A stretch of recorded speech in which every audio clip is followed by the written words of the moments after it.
Good evening, I'm Nev Van Pell, and thank you for joining us. The next steps for the Centennial Conservatory renewal are up for discussion, and the price tags jumped.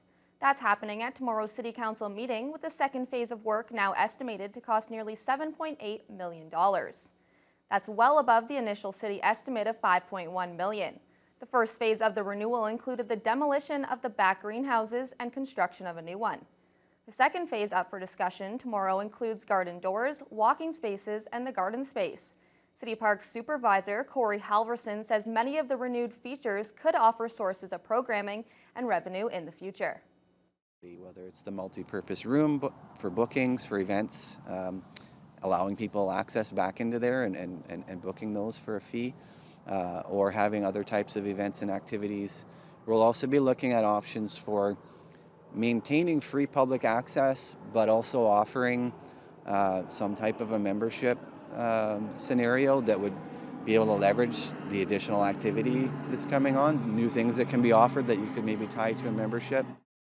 Halverson says starting construction on Phase 2 is top priority, with completion expected in spring or summer of next year. Closing the gap on First Nations infrastructure in the province was the topic at Queen's Park earlier this week.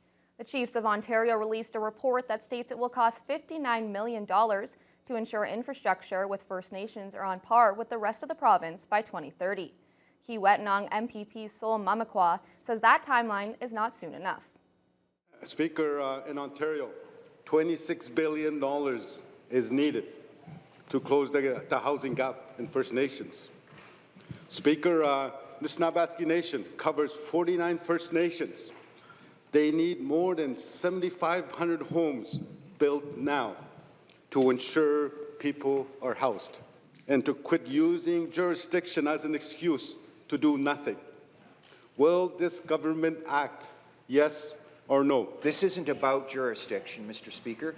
This is about a commitment from the province of Ontario to build the kinds of roads that can create an opportunity to build state-of-the-art infrastructure in those communities. That's what this is always about. And it's very clear that First Nations leaderships understand that in order to have state-of-the-art wastewater response and other essential infrastructure in their communities, they need road access. We're prepared to move on that. The Premier has said that explicitly to Indigenous leadership in the North.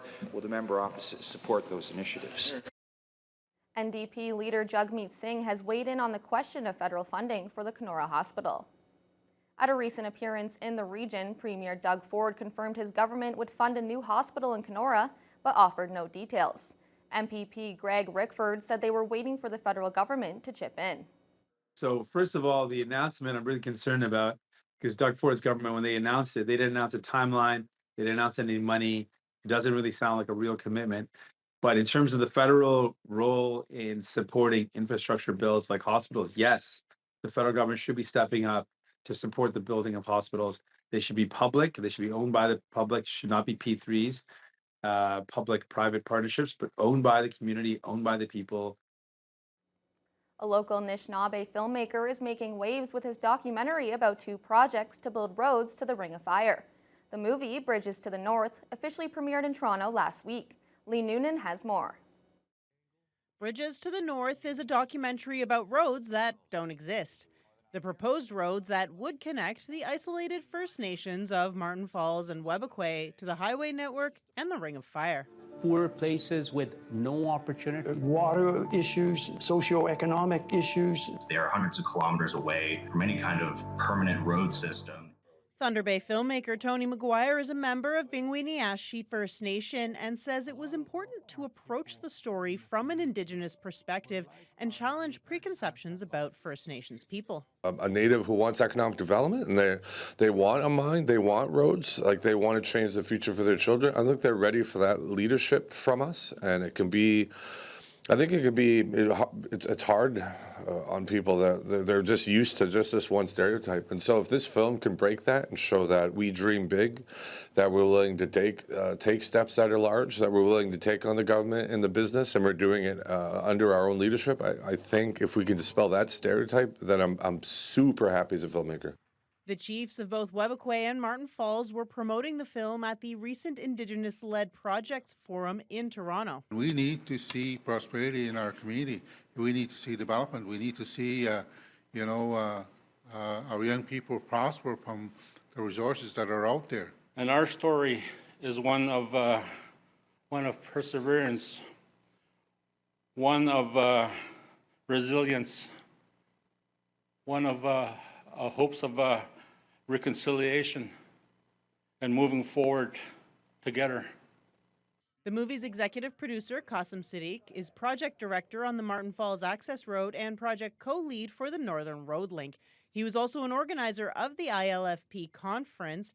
McGuire says it was surreal for his film to be recognized in front of a high-powered audience that included Premier Doug Ford. You're like, this is for me. So I stood up and I spilled my coffee all over the table. But it was pretty gratifying. I'm glad I'm here. For those who would like to see the movie, McGuire is still working out the distribution, but in the meantime, he says he'll provide a copy to anyone who reaches out through his website at theymedia.com. Lee Noonan, TBT News. From comedy to horror to sci-fi, community members were able to watch a wide variety of genres this weekend as second-year students from Confederation College's film program presented their short films. The annual Conflicts Film Festival was a big milestone for the students and celebrated all their hard work. Jessica Clement reports. The outgoing class of Confederation College's film program got the chance to see their hard work and creativity on the big screen this weekend with the return of the Conflicts Film Festival. The annual celebration was held Friday evening and all day Sunday, bringing out families, friends, and community members to watch the 33 student films. It's a very important, very prestigious weekend for our students. Their families fly in from all over the country, and it's a real experience. So it's the culmination of an awful lot of work. So we're very pleased and proud about all of our films and our students, for sure. Film production program coordinator Eric Weller notes the event was a big milestone for students, as they were expected to use all the skills they've learned over the past 2 years to make a short film. Second-year student Daniel Casio says for his project, he wanted to make a horror film. My passion is all about horror films, so that's what I created, a horror film. It's amazing because we put a lot of effort in this. I've had very scary experiences in my life, and I decided to make it something real for people to watch. I wanted to share my experience with people.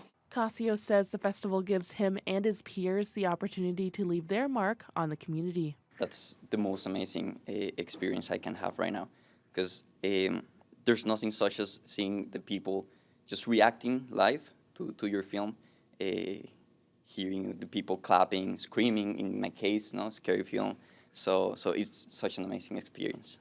For those who missed the screenings but still wish to view the films, they'll be available online next week at conflicts.ca. Jessica Clement, TBT News.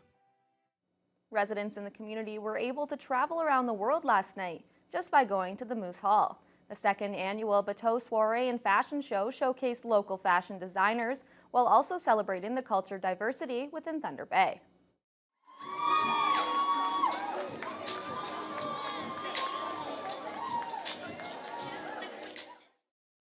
Seven local fashion houses had the opportunity to showcase their clothing and designs on the runway, dazzling the hundreds who came out for the event. Attendees were also treated to various cultural performances by local singers, musicians, and dance groups, as well as food from around the globe. Event organizer Lillian Braylon says Bateau gives local businesses a chance to show the community the various products and services that are available around the city. I think that the Bay people are so welcoming, and we have so many demographically, so we have so many newcomers. And to bring our culture here to share with people is so important for me, and people from here are always welcoming it. A portion of the proceeds from the event will be going towards Salvation Army. We're now joined by sports anchor Josh Morano. And Josh, it was a tough end to the North Stars season, but they had some exciting news this weekend. Yeah, I'm sure the season ended a little more abruptly than they were planning, but for a couple of players, some really exciting news coming their way. We'll have their story when we come back.